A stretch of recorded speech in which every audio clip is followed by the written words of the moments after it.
അടുത്തൊരു മാറ്റം എന്ന് പറഞ്ഞാൽ വഖഫ് അമെൻമെൻറ്റ് ആക്ടിൽ വന്നിട്ടുള്ളത്, ഇനി ഈ വഖഫ് ബോർഡിനകത്ത് 2 നോൺ മുസ്ലിം മെമ്പേഴ്സിനെ ആഡ് ചെയ്യാം, അതുപോലെ 2 മുസ്ലിം വിമനെ ആഡ് ചെയ്യാം.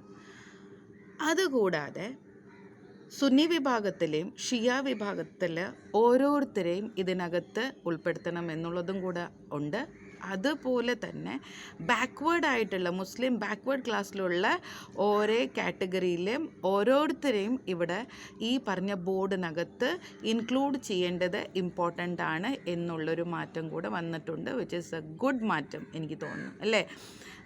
വിമൻ ബോർഡിനകത്ത്, വഖഫ് ബോർഡിനകത്ത് എന്തുകൊണ്ട് പെണ്ണുങ്ങൾ വേണ്ട, മുസ്ലിം വിമൻ ഉണ്ടാവണം എന്നുള്ളത് വളരെയധികം ഇമ്പോർട്ടൻ്റ് ആണ്. അപ്പോൾ ആ കാര്യം കൂടെ ഇവിടെ ആഡ് ചെയ്തിട്ടുണ്ട്. അതുമാത്രമല്ല, ബാക്ക്വേർഡ് ക്ലാസ്സസ്, മുസ്ലിം ബാക്ക്വേർഡ് ക്ലാസ്സസ് ഉണ്ടല്ലോ, ആ കാറ്റഗറിയിലുള്ള ഓരോ കാറ്റഗറിയിലത്തെയും ഓരോരുത്തരെയും ഓരോ മെമ്പേഴ്സിനെയും ഈ ബോർഡിനകത്ത്, വഖഫ് ബോർഡിനകത്ത് ഇൻക്ലൂഡ് ചെയ്യേണ്ടതാണ് എന്നുള്ളതും കൂടെ,